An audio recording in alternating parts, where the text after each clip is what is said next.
Queridos, não tem nada mais cansativo e improdutivo do que a gente ficar lutando para tentar mudar os frutos da nossa vida ou da vida de outras pessoas.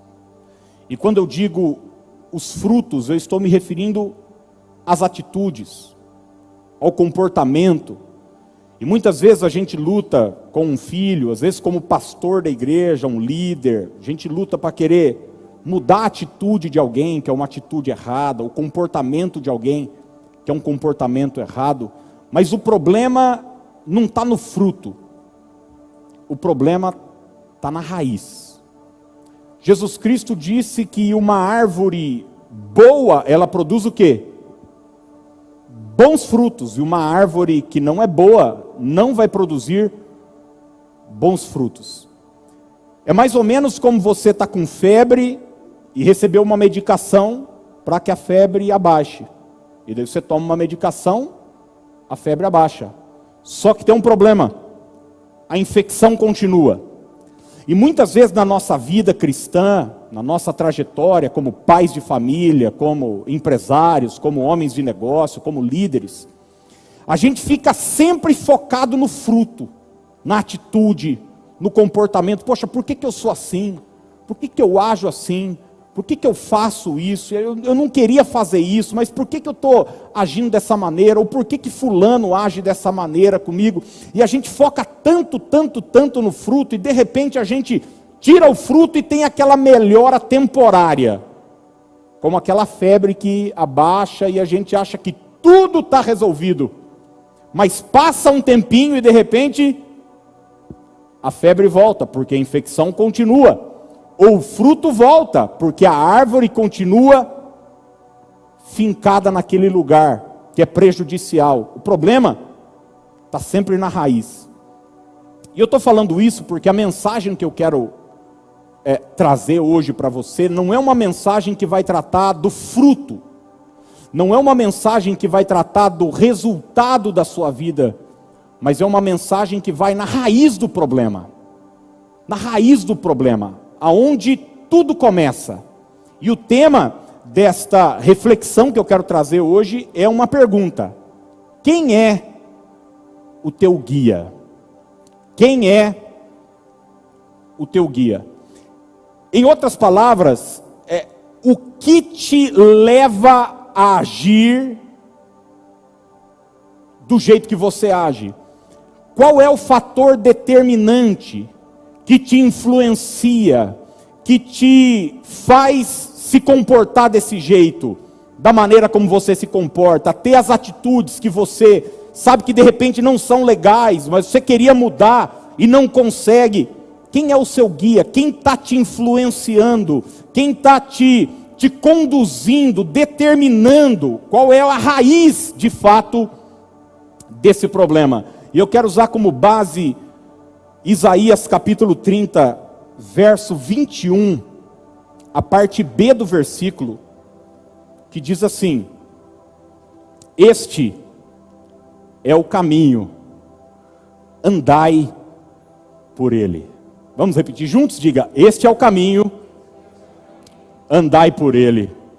Vamos mais uma vez? Diga: este é o caminho, andai por ele. Gente, às vezes eu vou pregar cada lugar aí, e existem épocas assim que eu saio bastante, e tem uma coisa que é uma bênção que inventaram, é o Waze, né? Talvez alguns aqui não saibam o que é um Waze. É um aplicativo, como um GPS, né, que vai te guiando. Você coloca o destino, o lugar que você quer chegar, o endereço, ele avisa até como é que está o trânsito, avisa onde existe radar. E eu confesso para você que eu ligo mais por causa disso aí mesmo, da onde está o radar. Diz que quem confessa o pecado e deixa alcança misericórdia, né? Eu não sei se eu vou deixar esse pecado, mas eu vou pelo menos confessar que eu ligo mais por causa do radar. Mas o Waze vai nos guiando, vai nos conduzindo, falando: 200 metros vire à direita, 300 metros vire à esquerda, como é bom ter um guia, como é bom ser dirigido, principalmente quando a gente não sabe o que fazer, não sabe para onde ir. Agora, existem decisões na nossa vida que são irrelevantes, e não tem problema a gente errar. Por exemplo, você errou num corte de cabelo, espera algum tempo aí, daqui a pouco, para quem tem, né? Isso é um problema para quem tem. Você vai lá e conserta.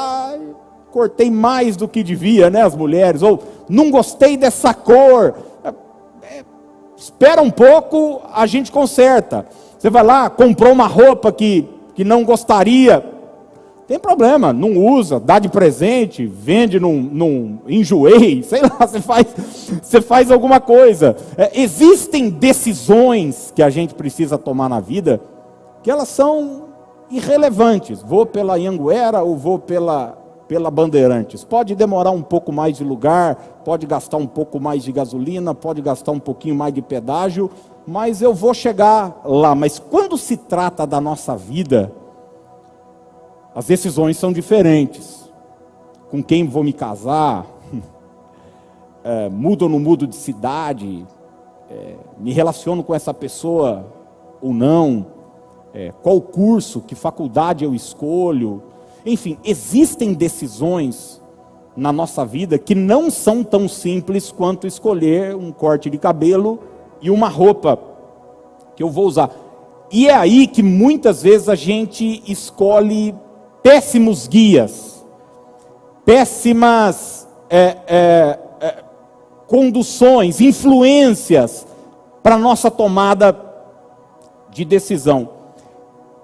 E eu gostaria hoje, nessa noite, de falar 4 fatores ou 4 guias que muitas vezes a gente escolhe, e às vezes é inconscientemente que a gente faz isso, e que nos leva a lugares errados. E depois do domingo eu quero falar sobre fatores positivos que a gente na jornada da vida pode escolher. E muitas vezes nós erramos na caminhada porque decidimos ser guiados por outras pessoas. Eu quero que você marque esse primeiro ponto. Outras pessoas. Eu confesso para você que eu fico assustado como hoje em dia as pessoas são dependentes dos outros para a tomada de decisão. É natural uma criança, é natural um adolescente, é natural um jovem, está amadurecendo, tem uma certa insegurança, se apoiar no grupo, se apoiar num amigo para tomar uma decisão, se vai fazer alguma coisa, não vai, se vai para tal lugar ou não vai. Mas a partir do momento em que a gente cresce, se torna adulto, amadurece, espera-se também que a nossa capacidade de decidir amadureça. Mas muita gente, na hora de decidir, por causa de insegurança, está sempre buscando apoio numa outra pessoa, num outro ser humano. Não é incrível, gente, como... Não sei se você já viu esses documentários sobre seitas. Essas seitas assim, hard mesmo. Na Netflix tem alguns documentários, eu assisti 2, acho que tem uns 6 meses. E é uma coisa impressionante como algumas pessoas terceirizam a sua vida, as suas decisões, o lugar onde elas vão morar, na mão de, por exemplo, um guru. A gente teve há muitos anos o Jim Jones, um pastor americano, que começou a regimentar um grande rebanho, milhares de pessoas, e de repente ele falou que o mundo ia acabar, que ia ter um negócio, e ele comprou uma propriedade aqui na Guiana e mudou com milhares de pessoas dos Estados Unidos para a Guiana. Depois ele envenenou centenas e centenas de pessoas que morreram. Foi uma das coisas mais terríveis da história. Isso tem registro histórico. O governo americano precisou enviar deputados para vir ver o que estava acontecendo. O cara entrou no cérebro das pessoas, lavagem cerebral. Mas gente que em algum momento resolveu terceirizar a sua vida, suas decisões, o que ia fazer, o que ia morar, com quem ia se relacionar, e eles entram na mente de alguém de uma certa forma que a pessoa para de conviver com a própria família, para de se relacionar com seus amigos, tudo influenciado por uma outra pessoa. Isso é um perigo. Não precisa ir muito longe, não. Tem gente que não toma decisão sem antes consultar o seu profeta particular. Não tem decisão? Ou a profeta particular, a irmã Maria, ou Joaquina, ou seja lá que nome for dela, ou o pastor tal, ou o bispo tal, ou o apóstolo tal, que tem uma revelação, que tem uma palavra sempre de Deus para mim. Eu mesmo já atendi pessoas que pediram oração no final de um culto, e eu orei, e no final da oração a pessoa perguntou assim para mim: e aí, pastor, você viu alguma coisa? Falei: vi nada não, minha filha. Vi nada não, Deus te abençoe. Por quê? Porque, pastor, eu preciso que você fale o que eu preciso fazer. Qual é a decisão que eu tenho que tomar? É terceirizar suas decisões, sua capacidade de decidir, que Deus te deu, que é sagrada, seu livre-arbítrio, que nem Deus desrespeita. Deus chegou para Adão, para Eva, falou: ó, é assim a coisa. Isso aqui pode, isso aqui não pode, aqui pode comer, ali não pode comer. Pronto, vocês têm consciência do que pode fazer e do que não pode fazer. Quando Eva foi pegar o fruto lá, Deus não entrou na frente falando: não, menina, tá doida? Falei que está errado. Não. E muitas vezes as pessoas querem terceirizar isso, sua capacidade de decisão. Faz isso com um mentor, com um coach. Eu não vou tomar a decisão sem antes falar com o meu coach, sem antes falar com o meu psicólogo, sem antes falar com o meu terapeuta, sem antes falar. E a gente está sendo influenciado. O que um político falou é lei, o que um influenciador digital falou é lei, o que um profeta falou é lei. Eu estou aqui em nome de Jesus para te dizer: pelo amor de nosso Senhor Jesus Cristo, não coloque a sua vida nas mãos de ninguém. Não coloque o seu futuro nas mãos de outras pessoas. Não terceirize as suas decisões. A Bíblia diz que cada um dará conta de si mesmo a Deus. O céu não é um lugar onde a gente vai poder chegar e falar: então, Senhor, na verdade assim, eu cometi uns vacilos lá, mas é porque eu segui uma pessoa na internet e ela acabou me falando para fazer isso. Ou, na verdade, eu fiz isso porque, lembra aquele amigo meu que a gente jogava bilhar no boteco ali do lado de casa? Então, ele me influenciou a separar da minha mulher e... Não! Cada um dará conta de si mesmo a Deus. Mateus capítulo 15, verso 14, a parte B do versículo, Jesus diz o seguinte: se um cego conduzir outro cego, ambos cairão num buraco. Se um cego conduzir outro cego, ambos cairão num buraco. E sabe o que mais me chama a atenção, gente? Que muita gente coloca a sua vida, suas finanças, sua família, seu futuro, sua espiritualidade na mão de uma outra pessoa, que às vezes é até pior do que ela. É impressionante. Eu me lembro uma vez, um amigo chegou para mim e falou: rapaz, tem um cara aí que vai vir dar uma palestra aí, sobre grana, sobre investimento e tal, e ele está captando recursos, e eles têm um negócio lá, uma companhia para investir, e não tem nada de errado nisso, existem ótimas companhias. Ele vai vir aqui para falar para a gente quais são as melhores aplicações e tal, e não sei o que, e vai render bastante. Eu falei: legal. Eu falei: e esse cara que está dando essa palestra aí, já é rico? Ele falou: não, ainda não, mas diz que vai ficar.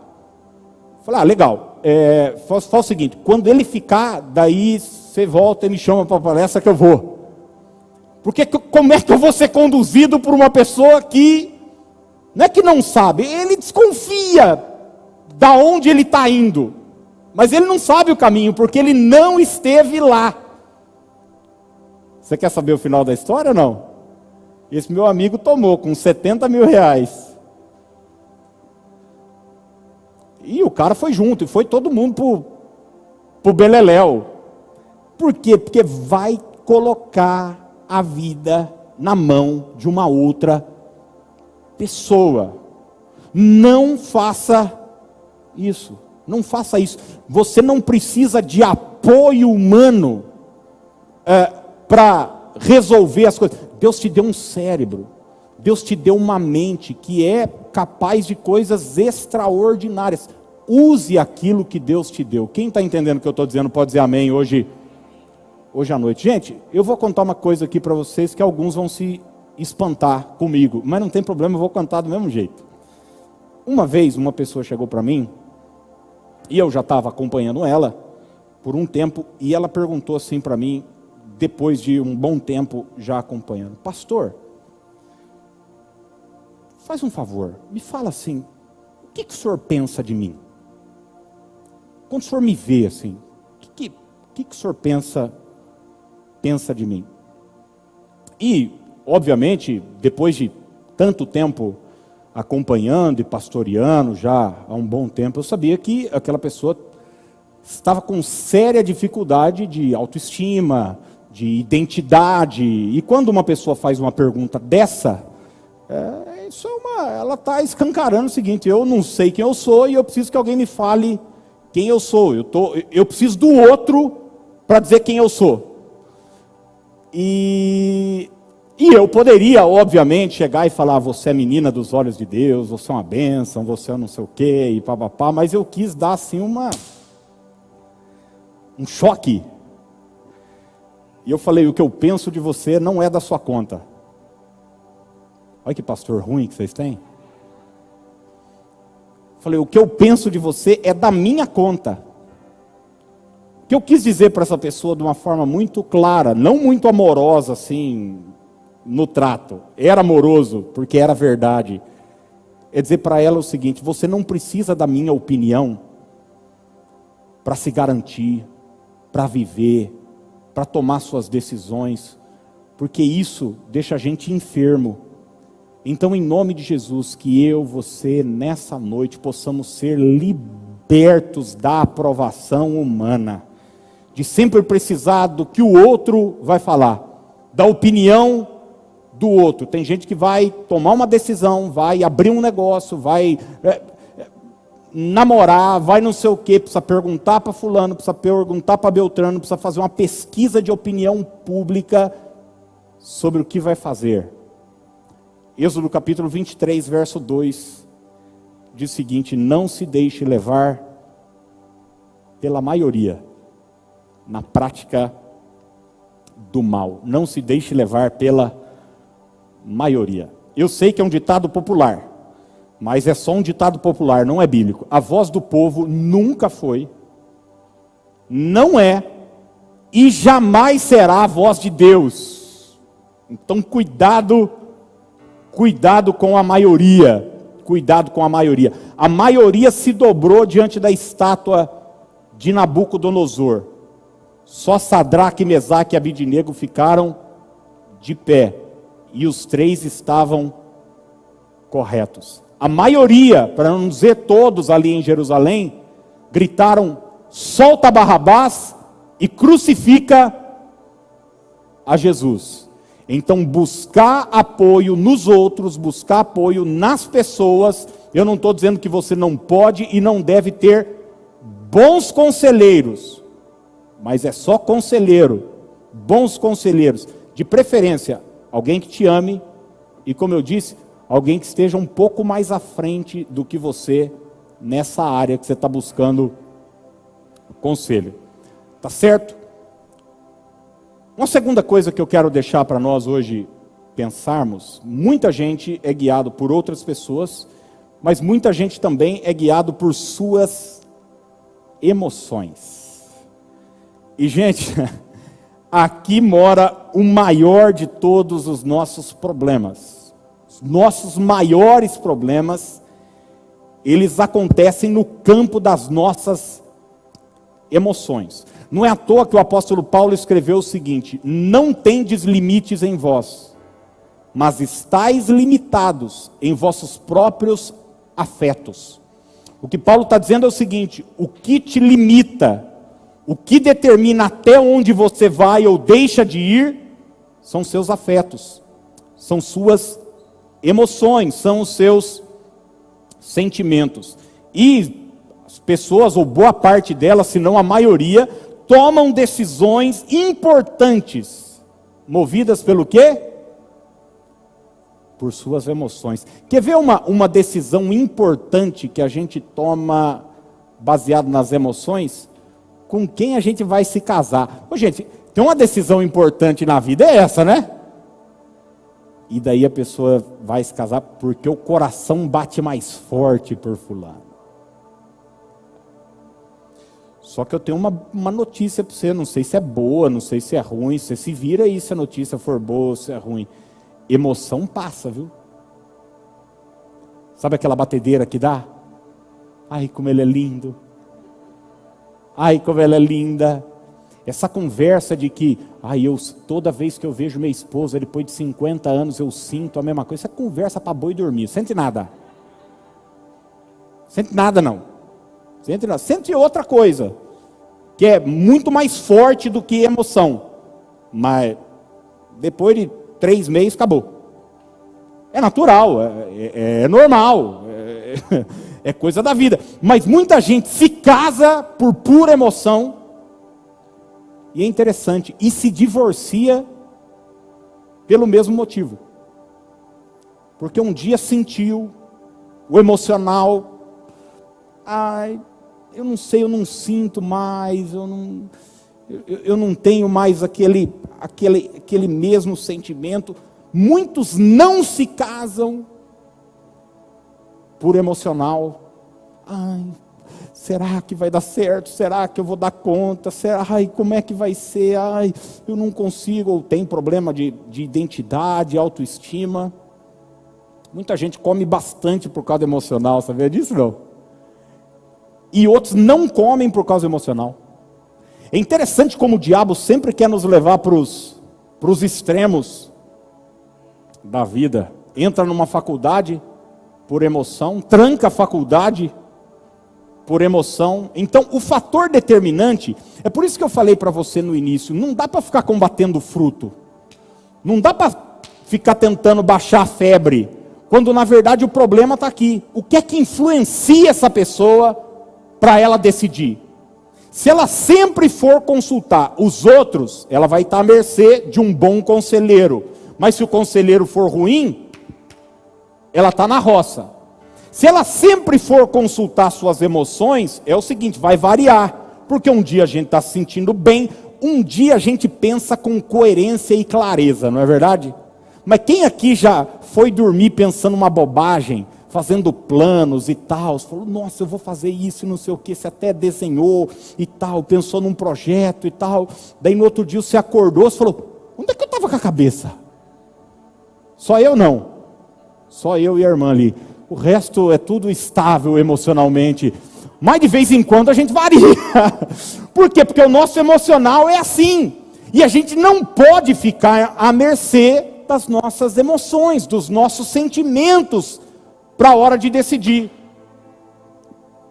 Você acha que todo dia eu morro de vontade de vir aqui pregar? Todo dia eu estou bem, estou com fé, assim, estou com, glória a Deus, Tem dia, eu confesso para você que eu estou pregando aqui, estou ministrando aqui, eu sinto arrepio e tal, mas tem dia que eu não sinto nada. E nesse dia que eu sinto arrepio, Deus está aqui comigo. E no dia que eu não sinto nada, Deus está aqui comigo também. Porque não tem a ver com minha emoção. Tem a ver com a palavra dele que me garantiu que ele estaria comigo todos os dias até a consumação dos séculos. Então muita gente entra em crise, eu acho que Deus me abandonou. Por que você pensa isso? Por que eu por muitas vezes pensei isso? Porque eu estava consultando o quê? Minhas emoções, não o que Deus garantiu. Gente, fica muito difícil se relacionar com uma pessoa assim. Eu chego para você e faço uma promessa. Olha, eu vou estar lá, vou te visitar amanhã, tal hora, vou lá passar na sua casa. Daí você vai dormir, você sente, eu acho que o Aquiles não vai não. Eu não sei, eu acho que ele vai dar perdido em mim. Sei, estou desconfiado, daí você me manda um WhatsApp. E aí, você vai mesmo? Eu falei que eu vou. Daí você acorda no meio da noite, mas e se eu preparar as coisas, vou precisar comprar café, vou precisar comprar pão, eu acho, eu não estou sentindo que ele não vem. Eu falei que eu vou, Cristo. Daí você fica me mandando mensagem o dia inteiro, perguntando se eu vou, se eu não vou para esse bendito café, e eu já falei que eu vou. Eu fico perguntando se muitas vezes Deus não se sente exatamente do mesmo jeito. Ele já falou que vai fazer, e a gente fica, será mesmo? Porque as nossas emoções ficam variando, mas a palavra de Deus permanece para sempre. Olha o que Mateus 25 diz. É a parábola dos talentos, você conhece. Antes da gente ler, olha só. Um senhor ia fazer uma viagem, ele pegou parte da sua grana, era um homem muito rico. Talento é uma moeda, é dinheiro. Ele deu 5 talentos para um, 2 para outro e 1 para o outro. O que tinha 5 pegou, foi negociar e ganhou outros 5. O que tinha 2 foi negociar e ganhou outros 2. E daí o que tinha 1 não negociou coisíssima nenhuma. E daí ele voltou para prestação de contas. E o que tinha 5 foi lá e falou para ele, eu fui, negociei, está aqui seus 5 talentos que você me deu e está aqui mais os outros 5. E o que tinha 2, mesma coisa. Ele foi conversar com aquele que tinha recebido 1 talento. E agora o cara vai falar para ele o que o fez agir do jeito que ele agiu. Qual foi o fator determinante para a sua decisão? Mateus 25, agora sim. Por isso, ele diz, tive, o quê? Quer que diz aí? Tive medo, saí e escondi o seu talento no chão. Veja, aqui está o que pertence ao Senhor. Uma coisa foi fundamental para aquele camarada agir do jeito que ele agiu: medo, sentimentalismo, receio. Ele poderia ter uma outra atitude como os outros tiveram, mas não. O que o influenciou, o que o determinou, foi suas emoções que estavam bagunçadas. E eu fico perguntando, quantas vezes a gente deixa de receber algo de Deus, a gente deixa de multiplicar algo que Deus colocou nas nossas mãos, não porque Deus não tem a capacidade de multiplicar, mas pelo simples receio, medo, porque constantemente nós consultamos não o multiplicador, mas o nosso medo na hora de agir. E a gente pega aquilo que Deus nos confiou e enterra, e coloca debaixo da terra. Agora eu quero abrir um parênteses aqui e chamar sua atenção para algo importante. Gente, muitas vezes, e eu tenho como pastor visto isso constantemente, muita gente chama suas emoções, seus sentimentos de Espírito Santo. E essa é uma coisa perigosa. Já viu gente falando, não, eu estou sentindo de Deus. Deus está... Aquilo, você acha que Deus não trabalha? Trabalha. Mas é uma linha muito tênue, que a gente precisa tomar cuidado. Porque tem gente que inclina suas emoções para um lado, e daí diz, não, foi Deus que me... Mas na verdade Deus está quieto. Gente, Deus não muda de opinião, viu? Se Deus falou uma coisa para você, Ele vai até o fim com essa coisa. Se você, no meio tempo, ficou variando suas... Não é porque Deus mudou de opinião, é porque as suas emoções ou as minhas emoções estão variando. Então, cuidado para não chamar suas emoções de Espírito Santo ou de Deus. Fé não é sensação. Fé não é sentimento. Fé é certeza. Convicção. É o que Hebreus capítulo 11, verso 1 diz. A fé é a certeza das coisas que eu espero. É a convicção das coisas que eu não estou enxergando, eu não estou vendo. Fé tem a ver com a mente e não a ver com minhas sensações. E a mesma Bíblia diz que o justo viverá pela o que, gente? Pela fé, por sua certeza, por sua convicção. Então, o dia que você acordar sentindo que Deus não está trabalhando para você, que Deus não te ama mais, que Deus não te perdoou, sabe o que você faz? Não dê bola para o seu sentimento. Não dê bola para a sua sensação. Toma um café bem gostoso, come um chocolate.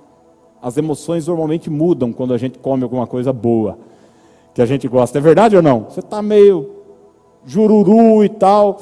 Eu contei aqui um dia, acho que era umas 3 da tarde, isso tem um tempo já. Eu estava com o farol baixo. Mas com o farol baixo, sabe daqueles dias que você se sentiu um fracassado? Você fala, cara, minha vida não presta, tudo. Mas daí, isso era o que eu estava sentindo. Daí eu parei para pensar, eu falei, mas pera um pouco, cara, mas minha vida é boa. Nossa, eu tenho uma família maravilhosa, eu sou pastor, eu tenho uma igreja maravilhosa. Por que eu estou me sentindo assim? Gente, daí eu lembrei, eu não tinha tomado café naquele dia ainda. E eu estava me sentindo assim, tomei um café, o dia que estava cinza, ficou colorido novamente. Então, sensação é isso. Agora, se você ficar à mercê da sua sensação, do seu sentimento, da sua emoção, você vai para o beleléu na hora de decidir. Você não termina uma faculdade, você não consegue fincar o pé num relacionamento e ir até o fim, você não vai conseguir desenvolver um bom ministério. Eu tenho colegas que são vulneráveis emocionalmente e eles não conseguem.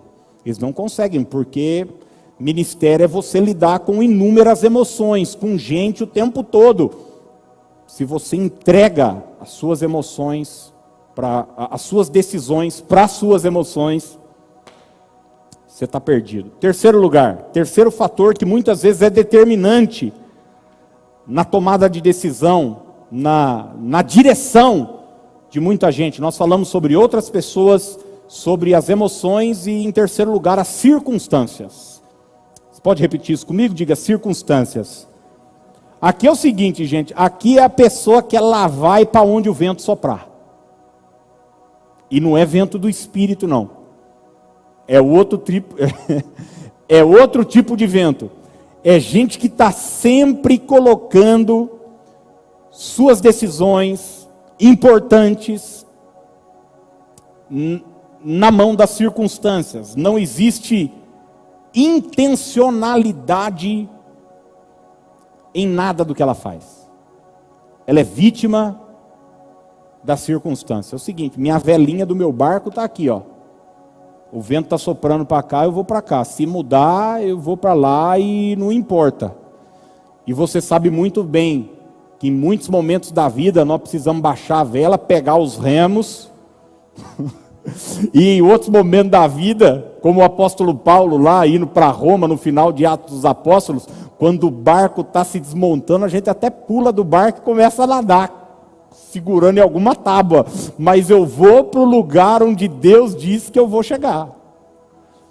Então, me colocar como vítima das circunstâncias na hora de decidir é terrível, pelo simples fato das circunstâncias, assim como as minhas emoções, mudarem. Os quadros mudam, gente. As circunstâncias mudam. A gente vivia uma realidade o ano passado, e agora a gente vive uma outra realidade esse ano. O ano que vem vai ser uma outra realidade. No outro, uma outra realidade. Os Estados Unidos, ano passado, estava com quase 0% de desemprego. Vem um vírus, acontece. Alguém estava até falando, né, que o presidente Trump não ia precisar nem fazer campanha, porque já estava praticamente reeleito. Agora tem que correr atrás. Por quê? Porque as circunstâncias mudaram. E muitas vezes na nossa vida, eu não estou falando só de um quadro nacional ou mundial, na nossa vida pessoal, na nossa família, as circunstâncias mudam. Uma hora você está empregado, outra hora você está desempregado, uma hora você está com saúde, outra hora você está enfermo. Por que num casamento a gente promete ser fiel até a morte, na alegria, na tristeza, enfermo ou com saúde, em riqueza e na pobreza? Por quê? Está falando o seguinte, cara, as circunstâncias podem mudar, mas eu não vou mudar com você. Entende o que eu estou dizendo ou não? E na nossa vida, eu não estou falando agora de casamento, eu estou falando no casamento seu com você mesmo. As suas decisões pessoais, não permita, não se abandone se as circunstâncias mudarem. Eu vejo que muita gente se abandona, né? Desiste de si. Por quê? Porque um quadro de depressão chegou, porque o desemprego chegou, porque uma luta chegou, porque as circunstâncias mudaram. Quando o profeta Samuel chegou para Saul, e Saul tinha cometido um grave erro, ele tinha oferecido holocausto, uma coisa que ele não podia, era atribuição do sacerdote, ele era rei. E Samuel perguntou para Saul o seguinte: o que é que você fez? Por que que você fez isso? Ou seja, o que te levou a agir desse jeito? Quem foi teu guia? Quem te influenciou? Qual foi o fator determinante para você agir do jeito que agiu?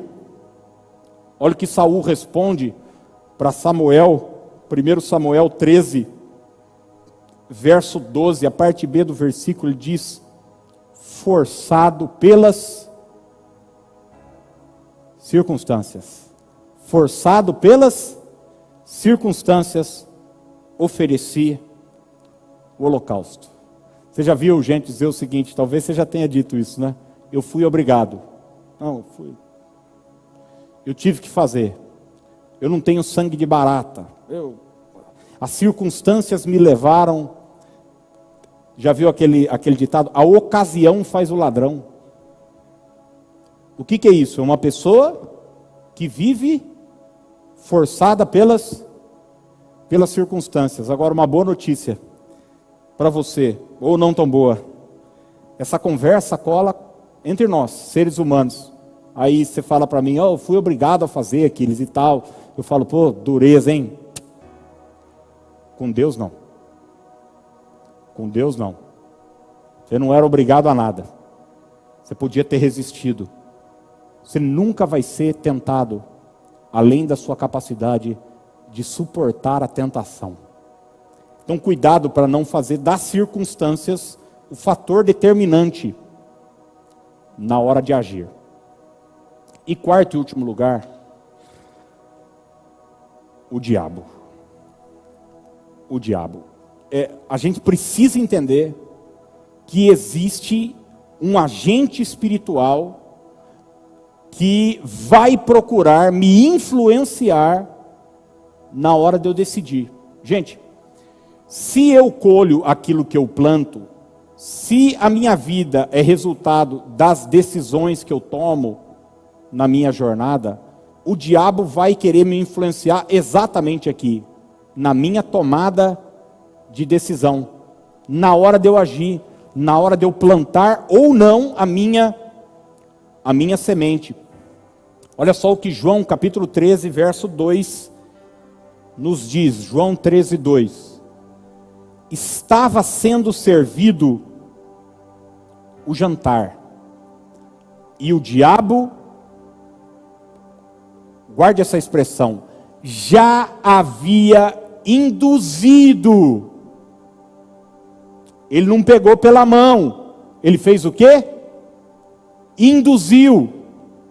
influenciou, mostrou o caminho, como quem bate na costa e fala, ó, é por aqui. Já havia induzido Judas Iscariotes, filho de Simão, a trair Jesus.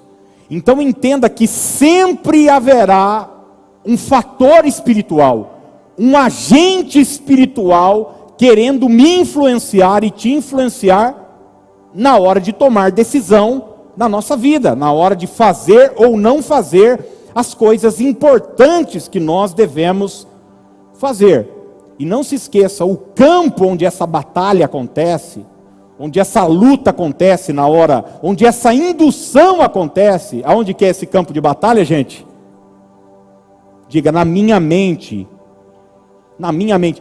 A mente é o campo de batalhas. A mente é o campo de batalhas. Se o diabo ganhar a guerra aqui, se o diabo te vencer aí, colocando, por exemplo, medo, ansiedade, uma identidade destruída, uma autoestima lá embaixo, se o diabo colocar temor no seu coração, na sua mente e tal, você virou uma presa fácil. Ele não precisa te tirar da igreja, ele não precisa que você vire paniquete, nada disso. Tem gente que acha que o diabo é só isso, né? Não, ele tirou o cara da igreja, agora o cara está lá na boca de fumo e tal. Não, não. Ele destrói a gente aqui, culto após culto. O nosso corpo está aqui. Mas a nossa mente, ele conseguiu prender com cadeias. Judas Iscariotes comia com Jesus, dormia com Jesus, estava com Jesus lado a lado, viu milagres. Mas quem o induzia? Era quem? Satanás. Quem o induzia? Ele entregou as suas decisões para a influência de Satanás. Daí você diz assim, não, Aquiles, mas pelo amor de Deus, você também quer me comparar com Judas Iscariotes? Então eu vou dar um outro exemplo melhorzinho para você. 1 Crônicas 21:1. Vamos falar do homem segundo o coração de Deus, né? Então, Satanás se levantou contra Israel e incitou a Davi a levantar o censo de Israel. O que é que o diabo fez? Incitou, mesma coisa, induziu, influenciou a Davi. O diabo só coloca um pensamento, uma seta, uma sugestão, uma indução. Quantos de nós já não fomos visitados por pensamentos assim, absurdos? Quem já recebeu um pensamento absurdo desse?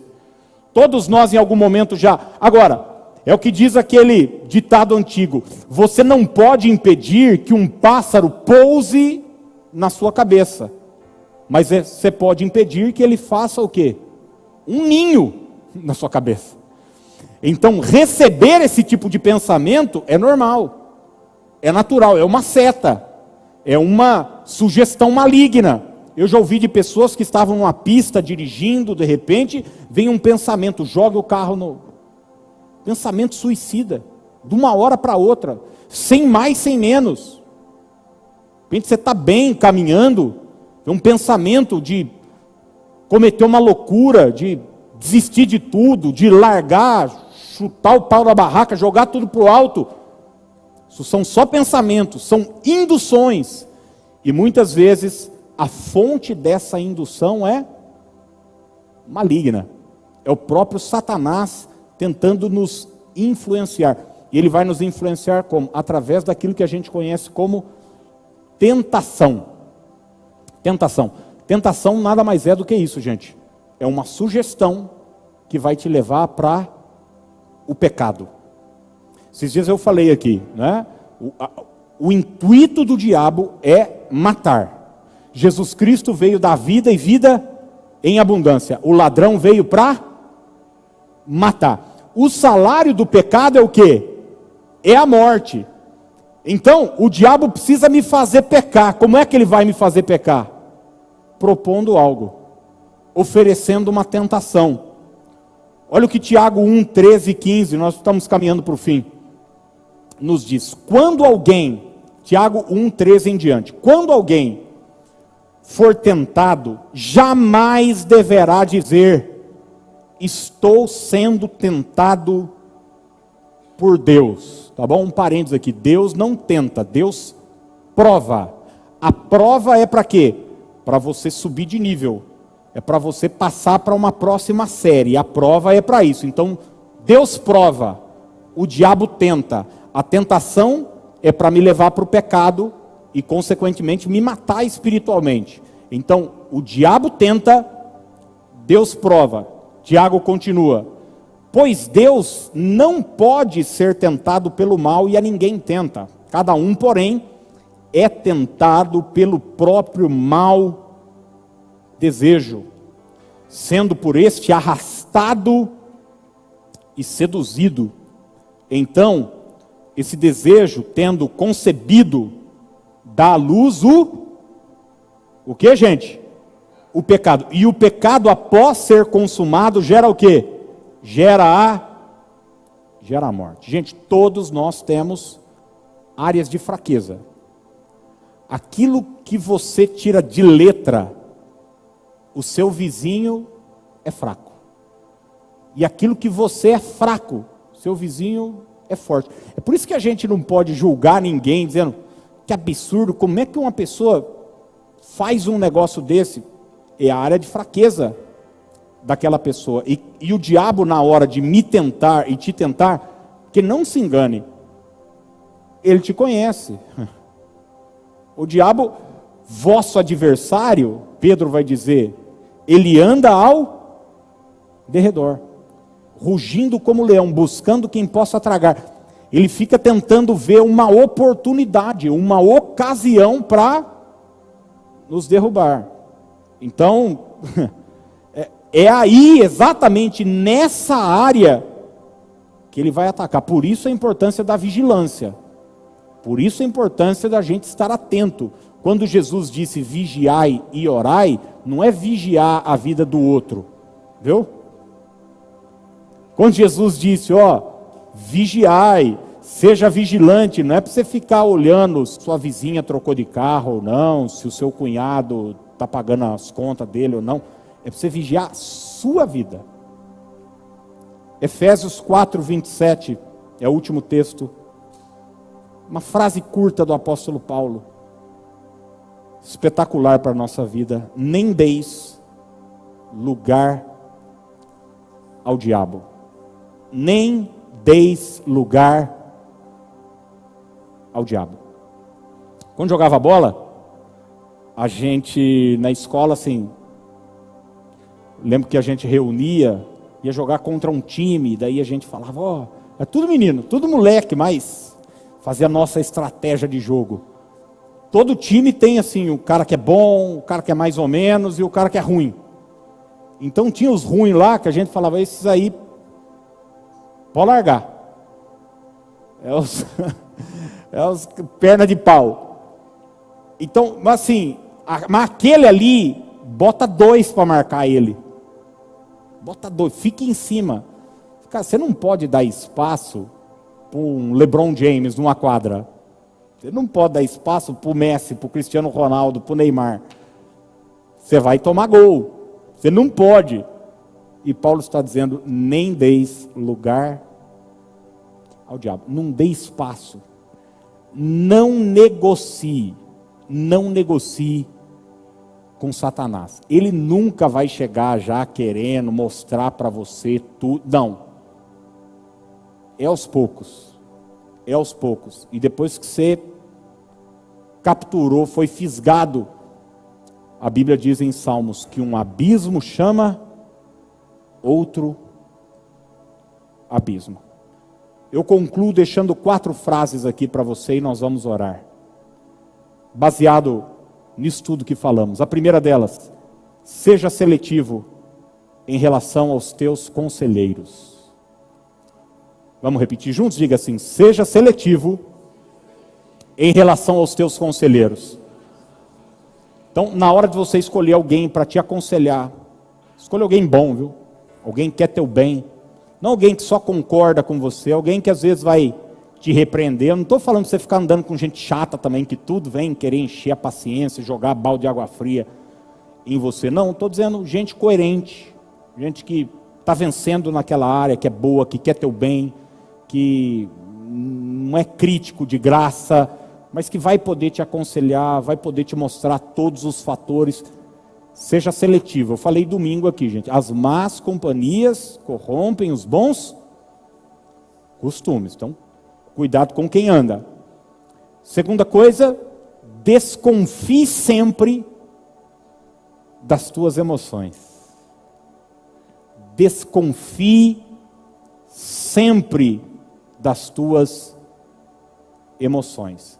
Nossas emoções são uma montanha russa. É uma roda gigante. Uma hora está lá em cima, outra hora lá embaixo.